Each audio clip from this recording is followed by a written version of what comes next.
परमात्मा ने इस संसार को निर्माण किया और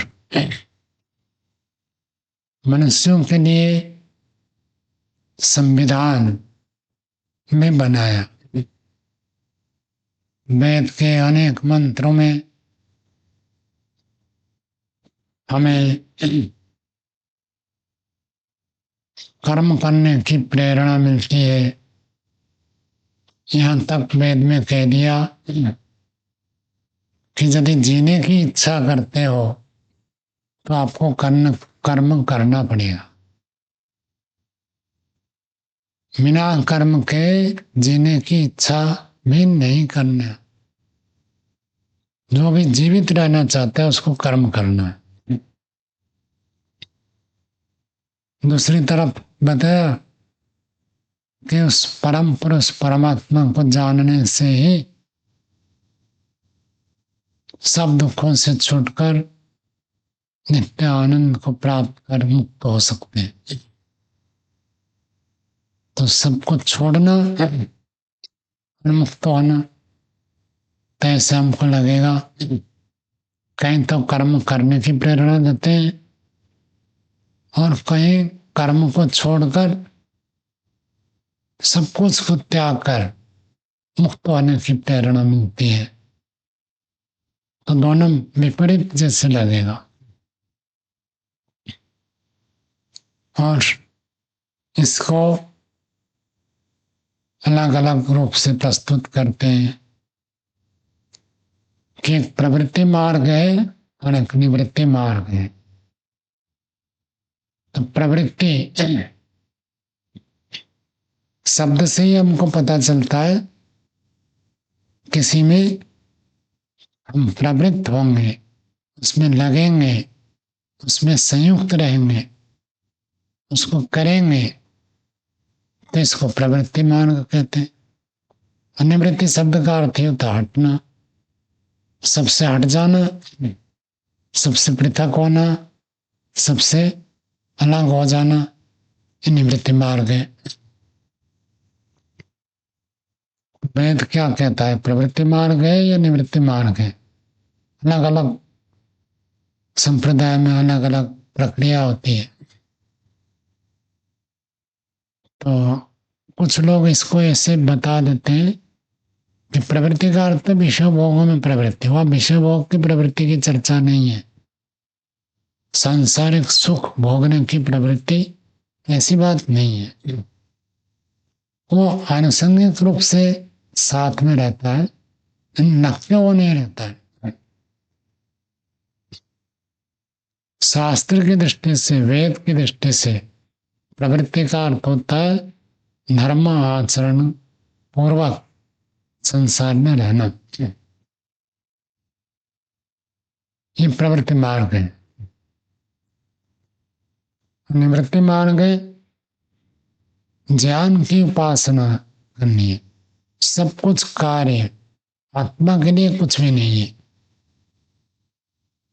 आत्म तत्व की प्राप्ति, आत्मज्ञान की प्राप्ति, तत्व ज्ञान की प्राप्ति वो प्रमुखता है। अंतर केवल इतना है, जो प्रवृत्ति मार्ग में जाता है वो कर्म को करते हुए, धर्म आचरण करते हुए, शास्त्रों का नियम पालन करते हुए धीरे धीरे आगे बढ़ता है।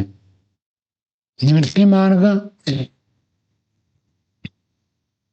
सांसारिक कार्यों से निवृत्त होकर आध्यात्मिक कार्य में पूर्ण रूप से लग जाना निवृत्ति मार्ग है।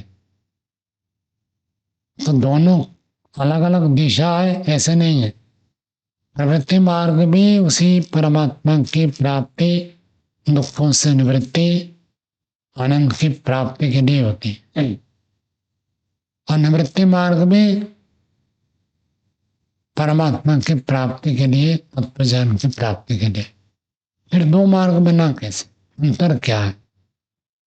तो इसको हम ऐसे समझ सकते हैं,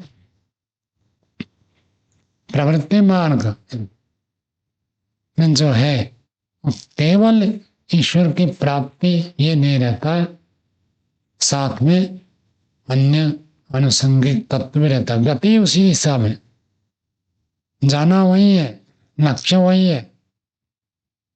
हम बहुत बार चर्चा कर चुके हैं, दार्शनिक दृष्टि से प्राणी मात्र की इच्छा रहती मैं सुख को प्राप्त करूं, दुख से छूट जाऊं। तो प्रवृत्ति मार्ग में कोई अलग लक्ष्य नहीं है, लक्ष्य तो वही है। तो लोग जो इसको कह देते हैं कि प्रवृत्ति मार्ग का अर्थ इंद्रियों के विषयों को भोग करो, ये नहीं है। जैसे ब्रह्मचर्य आश्रम में विद्या अध्ययन हुआ, शास्त्रों को पढ़ने के बाद जब अध्ययन पूरा हो जाता है, फिर समावर्तन संस्कार होता है। जिनका विवाह करने का निश्चित होता है, तो समावर्तन करके गुरुकुल से वापस घर लौटते हैं। अब जो घर जाते हैं, फिर गृहस्थ में जाते हैं, वो उस प्रकार के प्रवृत्त होकर आध्यात्मिक उन्नति करना चाहते हैं।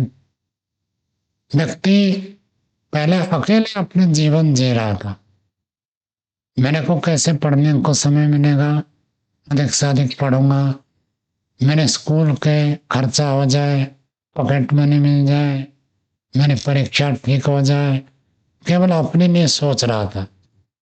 मेरा बल बढ़े, मेरी बुद्धि बढ़े, मुझे ये साधन चाहिए, ये सुविधा चाहिए, ऐसे व्यक्ति रहता था ब्रह्मचर्य अवस्था में, अपनी उन्नति रहती थी।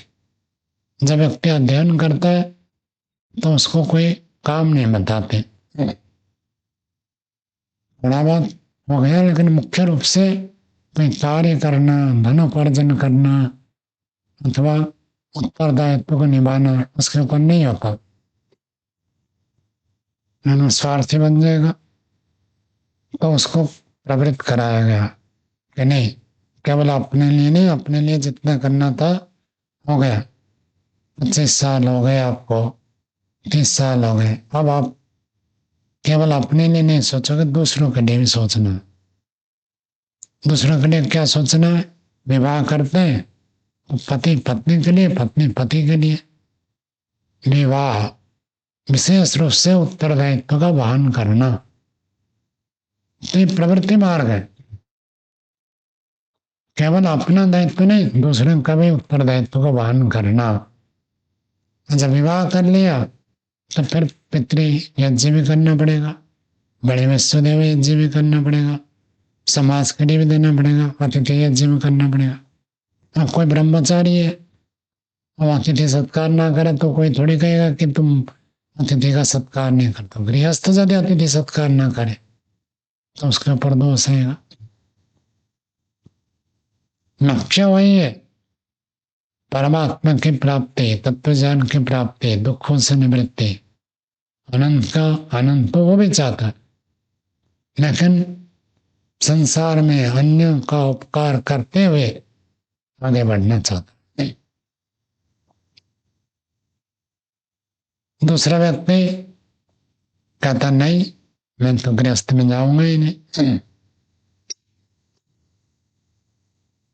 महर्षि दयानंद सत्यार्थ प्रकाश में लिखते, जो व्यक्ति संसार का उपकार करना चाहे विवाह ना करे तो नहीं कर सकता। प्रवृत्ति मार्ग में व्यक्ति की सीमा, दायरा छोटा हो, प्रवृत्त होता है, घर का उपकार करेगा, पत्नी का उपकार करेगा, पति का उपकार करेगी,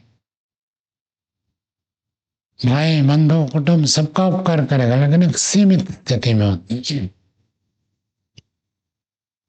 और जो व्यक्ति आजीवन अपने लिए ना करके दूसरों के लिए करना चाहता है, उसको निवृत्ति मार्ग कह देते हैं। जबकि आप मोटे रूप में देखेंगे तो गृहस्थ तो थोड़े लोगों का उपकार करता है, अपने परिवार में जितने लोग हैं, समाज के लोग हैं, लेकिन जो व्यक्ति, और महर्षि ने क्या लिखा, जो संसार का उपकार करना चाहे तो उपकार करना, तो करना तो प्रवृत्ति हुई ना, पूरे संसार का उपकार करेगा तो प्रवृत्ति हुई। प्रवृत्ति होने पर भी उसको निवृत्ति मार्ग क्यों कहते हैं? क्योंकि उसमें स्वार्थ नहीं। जो व्यक्ति संसार का सुख भोगता हुआ दूसरों का उपकार करना चाहता है, मेरा भी हो दूसरों का भी हो, ये प्रवृत्ति मार्ग है। और जो अपने लिए कुछ नहीं चाहता है, अपना सारा समय, सारी शक्ति, सारी संपत्ति, सारा पुरुषार्थ ईश्वरीय कार्य के लिए लगाता है, स्वार्थ नहीं, तो उसको कह देते सबसे छट गया, निवृत्त हो गए। तो इसलिए संसार में प्रचलन हो गया कि प्रवृत्ति मार्ग और निवृत्ति मार्ग। निवृत्ति मार्ग का अर्थ स्वयं अपने लिए कोई सुख भोगने की इच्छा न करना। इंद्रियों का सुख, विषयों का सुख, संसार का सुख, पारिवारिक सुख, इन सब सुखों को जो छोड़कर केवल आत्म साधना और परमात्मा की प्राप्ति करना और करवाना, दूसरों को परमात्मा के रास्ते पर जो चलाना चाहता है वो निवृत्ति मार्ग है। भले वो दूसरों को चलाना चाहता है, उसको प्रवृत्ति नहीं कहेंगे, क्योंकि अपने लिए प्रवृत्ति नहीं हो रही है। तो प्रवृत्ति निवृत्ति का जो मुख्य भेद रहता है, जब अपने लिए जोड़कर हम दूसरों का करते हैं तो उसको कहते हैं प्रवृत्ति मार्ग। अब गृहस्थ है, भले वो धार्मिक संस्था, आध्यात्मिक संस्था में काम करेगा, वेतन तो लेना पड़ेगा, नहीं तो करेगा कैसे? सन्यासी है तो उसको वेतन लेने की कोई आवश्यकता नहीं है, बस उसको खाने पीने रहने को मिल गया, शेष कुछ उसका आवश्यकता नहीं है। गृहस्थ है तो गृहस्थ का पालन करना पड़ेगा, उसका दायित्व है, कर्तव्य है। इस रूप में इसको विभाग कर देते हैं। जो व्यक्ति संसार के सुखों को भी भोगना चाहता है और साथ में जीवन को उत्कर्ष बनाना चाहता है, उसको प्रवृत्ति मार्ग कहते हैं। और वही व्यक्ति जब अपने सुखों को त्याग कर देता है, मुझे कोई सुख नहीं चाहिए, केवल संसार के उपकार के लिए प्रवृत्त होता है, निवृत्ति मार्ग हो जाता है, संन्यास का मार्ग होता है। तो संन्यास का मार्ग परोपकार का मार्ग है। फिर भी व्यक्ति जब स्वयं का स्वार्थ को नगण्य कर देता है, छोड़ देता है, तो इस कारण से उसको निवृत्ति कह देते हैं, भले वो परोपकार के लिए प्रवृत्त होते हैं।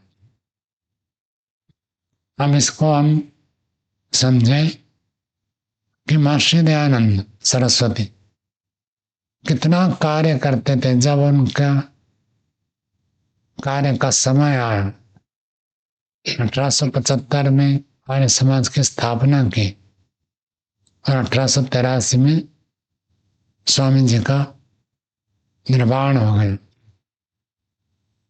तो मान लीजिए 10 साल का समय मिला, 10 साल के समय में वो इतना कार्य कर दिए। हम 50 साल में भी उतना नहीं कर पाते, आर्य समाज को 150 साल हो गया। बहुत कुछ हुआ है। महर्षि दयानंद ने गुरुकुल, आदर्श गुरुकुल की स्थापना नहीं कर पाए, स्वामी श्रद्धानंद ने की उस कार्य को। फिर भी महर्षि दयानंद के कार्य देखेंगे, वेद भाष्य भी करते हैं, शास्त्रार्थ भी करते हैं, शंका समाधान करते हैं, उपदेश देते हैं, विज्ञापन देते हैं कि यहाँ पर प्रवचन होगा, राजाओं को जाकर पढ़ाते हैं, मनुस्मृति आदि ग्रंथ राजाओं को खुद पढ़ाते हैं और दूसरों को प्रेरित करते हैं। पत्र इतने लिखते हैं, मोबाइल तो था नहीं, पत्र से ही सारे कार्य होते थे, इतने पत्र लिखते थे। राजा महाराजाओं को ऐसे लिखते थे, संस्था बनाए, संस्था का पंजीकरण राज्यसभा में कराना, बुद्धिमत्ता पूर्वक सब कार्य प्रेस चलाते थे। इतने सारे कार्य वो करते थे, फिर भी उनको प्रवृत्ति मार्ग नहीं कहा जाएगा, निवृत्ति मार्ग कहा जाएगा। क्यों? इन सबको करते हुए आत्म केंद्रित, आत्म ज्ञान से युक्त थे। जो व्यक्ति आत्मा को केंद्र में रखता है, आत्मा को प्रमुखता देता है, बाकी चीज को गौण रखता है, वो निवृत्ति मार्ग के पथिक है। आत्मा को मुख्य है, आत्मा से अतिरिक्त जितनी चीज है वो आत्मा से अलग है, इसको जान लिया और आत्मा के लिए प्रयोग करना है, बाकी चीज नहीं है। अब आत्मा के लिए शरीर चाहिए तो शरीर के लिए जो करना है कर लिया, गाड़ी चाहिए तो गाड़ी ले लिया, लेकिन मुख्य आत्मा है तो उसको निवृत्ति मार्ग कहा जाए। और जो आत्मा को मुख्यता ना देता, ये संसार को मुख्यता देते हैं, तो उसको प्रवृत्ति मार्ग कहते हैं। तो वैदिक धर्म में इसका समन्वय है, और वास्तव में मनुष्य न पूर्ण रूप से प्रवृत्त होगा, न पूर्ण रूप से प्रवृत्ति मार्ग में गया, संसार को ही प्रमुखता रखा, आत्मज्ञान से बुला रहा, तो उसका कल्याण नहीं होगा। संसार को पूरा छोड़ दिया, कुछ काल के लिए छोड़ सकता है, 1 साल 2 साल 5 साल गंभीर साधना के लिए संसार से पूर्ण तरह से हट जाना, ठीक। लेकिन जितनी योग्यता बढ़ानी है, बढ़ाने के बाद फिर जो योग्यता प्राप्त हुई है उस योग्यता से संसार का उपकार करना, तो पूर्ण रूप से निवृत्ति किसी के भी नहीं होगी। प्रकृति के साथ तो हम जुड़े हुए हैं, शरीर है, प्रकृति के साथ संबंध रहेगा तो प्रवृत्ति तो होगी, लेकिन आत्मा को प्रमुखता देते हैं, तो प्रवृत्ति होने पर भी उसको प्रवृत्ति नहीं कह जाएगी, निवृत्ति कह जाएगी, क्योंकि आत्मा के लिए सब कुछ छोड़ने के लिए तैयार है। एक नीतिकार ने कहा, एक व्यक्ति को 10 व्यक्ति के लिए उपकार हो रहा है तो एक व्यक्ति को अपना स्वार्थ छोड़ देना चाहिए, और 10 व्यक्ति किसी गली में रहते हैं, गांव का उपकार हो तो गली वाले अपने स्वार्थ को छोड़ दे, गांव वाले अपने स्वार्थ को छोड़ दे। यदि जिले का उपकार हो और जिले को अपना स्वार्थ छोड़ देने चाहिए, राज्य का उपकार हो, राज्य को अपना स्वार्थ छोड़ देना चाहिए, तो राष्ट्र का उपकार हो। ऐसे कहते कहते आत्मा पृथ्वी में त्यजे, आत्मा के लिए पूरी पृथ्वी को त्याग कर दे, यह निवृत्ति मार्ग। आत्मज्ञान के लिए संपूर्ण पृथ्वी को त्याग कर देना नहीं चाहिए, तो यह निवृत्ति मार्ग है। लेकिन सब एक साथ निवृत्ति मार्ग में जा नहीं सकते। अब कोई व्यक्ति चोरी करता है, डाका डालता है, डकैती करता है, लूटमार करता है, उसको सीधा कहेंगे कि आप बैठकर ध्यान करो, वो कर ही नहीं पाएगा, स्थिति नहीं है। तो उसको पहले कहेंगे कि भाई आप अधर्म करें, अधर्म छोड़ो, अब धर्म के कार्य में प्रवृत्त हो। जब आप चोरी कर रहे थे, अब जितना धन है सब गरीबों को बांटो, अब गरीबों को बांटने में लगा। जो समय, शक्ति, साधन, सुविधा उसके पास है, उसको अन्य के उपकार के लिए लगाने, धीरे धीरे वो परोपकार करेगा। परोपकार करने से उसका चित्त निर्मल होगा, पवित्र होगा, निर्भिमानता आएगी। जब चित्त पवित्र होता है तब जाकर व्यक्ति निवृत्ति मार्ग के पथिक हो सकता है, आत्मज्ञान के इच्छुक हो सकता है। उसके लिए पुण्य कर्म चाहिए, बिना पुण्य कर्म के चित्त निर्मल नहीं होता। पाप कर्म ढेर बना हुआ है तो चित्त तो अपवित्र रहेगा, बलिंद रहेगा। उनको तो प्रवृत्त होकर ही अपने चित्त को निर्मल करना, पहले निर्मल हो जाए तो फिर वो निवृत्ति मार्ग के पथिक बन सकते हैं। तो इसलिए ऋषियों ने नियम पूर्वक बनाया है। ब्रह्मचर्य आश्रम छोटे समय से जब भोग विलास में रहेगा तो निवृत्ति मार्ग के पथिक कभी बनेगा ही नहीं। तो जब बच्चा है तो उसको गुरुकुल भेज दी, जाओ अब गुरु क्या ध्यान रहेगा, वो प्रवृत्ति नहीं है, वो निवृत्ति है। पहले ही उसको निवृत्ति सिखाया जाता है।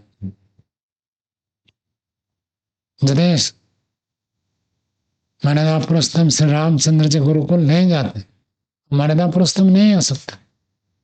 उन्होंने गुरुकुल में अभ्यास किया था, इसलिए पिताजी का वचन पालन करने के लिए 14 साल जंगल जाना उनको कोई कठिन नहीं हुआ।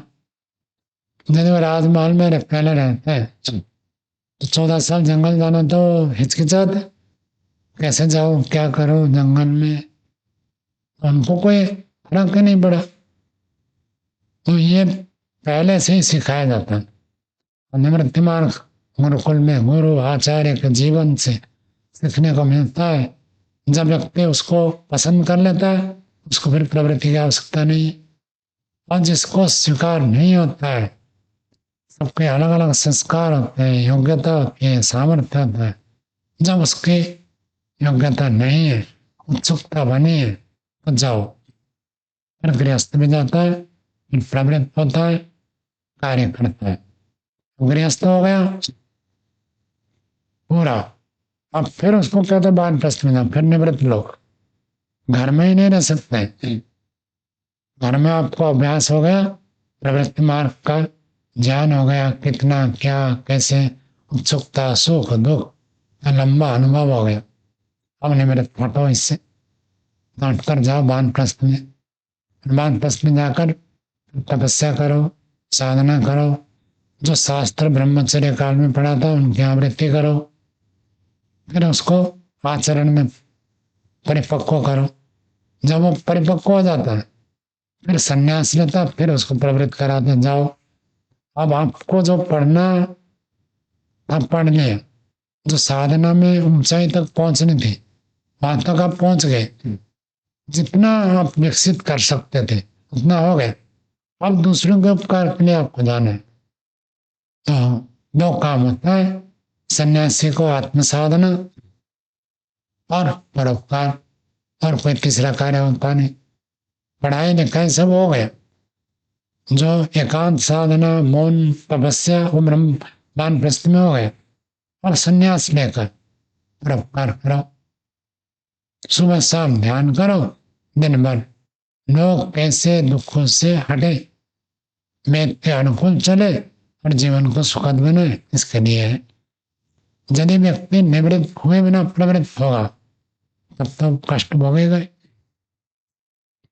तो पहले निवृत्त रखा ब्रह्मचर्य आश्रम में, आचार्य के पास चला जाता है, उसका कोई अपना काम नहीं है, उसको अच्छी तरह से अभ्यास करा दिया जाता है। अब अभ्यास हो गया तब प्रवृत्त होने पर कोई समस्या नहीं। और यदि आजकल लोग गृहस्थ में जाते हैं, समस्या क्यों होती है? क्योंकि गुरुकुल में गए नहीं, गुरुकुल में अभ्यास किया नहीं, जीवन का लक्ष्य उद्देश्य व्यवहार कुशलता सीखा नहीं, सीधा गृहस्थ में गए, ये समस्या आती। ऐसे ही संन्यास ले लिया, गृहस्थ में रहे, फिर सीधा पढ़े लिखे शास्त्र को यदि स्वाध्याय करेंगे, शास्त्र को गुरुमुख से पढ़ना होता है, उसका रहस्य को समझना है, उसका गूढ़ चिंतन मनन करना है, फिर जीवन में आचरण करना है, तब संन्यास लेते। उसके बिना संन्यास लेंगे तब स्वयं डूबेंगे, दूसरों को डुबाएंगे। तो ये व्यवस्था हमारे ऋषियों ने बनाई है कि प्रवृत्ति में हो निवृत्ति में हो, निवृत्ति पूर्वक प्रवृत्ति हो तो कोई समस्या नहीं है। बिना निवृत्ति के यदि प्रवृत्त हुआ तब तो स्वार्थ बढ़ेगा, लोभ होगा, पहले चोरी करते हैं, रिश्वतखोरी करते हैं, फिर बड़े बड़े घोटाला करते हैं और आगे आगे बढ़ते हैं तो सीमा नहीं रहेगी। कहाँ तक व्यक्ति लोभ करे उसकी कोई सीमा नहीं रहेगी। यदि व्यक्ति ज्ञान को ठीक से प्राप्त करता है तब फिर इसमें प्रवृत्त होने भर भी उसको कोई दोष नहीं आता, निर्लिप्त होकर सब कुछ करने में समर्थ हो जाता है। जैसे महर्षि दयानंद अनेक ऋषि मुनि महापुरुष इस आर्यावर्त में हुए, जो पूर्ण निर्लिप्त होकर केवल संसार के उपकार के लिए प्रवृत्त हुए हैं। उसके लिए हमको उतनी योग्यता प्राप्त करने की आवश्यकता है। बिना योग्यता के व्यक्ति प्रवृत्त होता है तो उसमें हानि होती है, अपनी में होती है, दूसरों को भी हानि होती है। हम सब प्रवृत्ति और निवृत्ति को ठीक से समझे, तेन त्यक्तेन मुंजिता, त्याग पूर्वक भोग करें। तो इस वेद का निर्देश है। त्याग को हम निवृत्ति कहते हैं और भोग को प्रवृत्ति कहते हैं। जो त्याग पूर्वक भोग करता है वही व्यक्ति सफल होता है, और जो भोग में डूब जाता है, कुछ भी त्याग नहीं करता है, उसका सर्वनाश हो जाता है। तो प्रवृत्ति और निवृत्ति को हम ठीक से समझे, जीवन को सफल बनाए।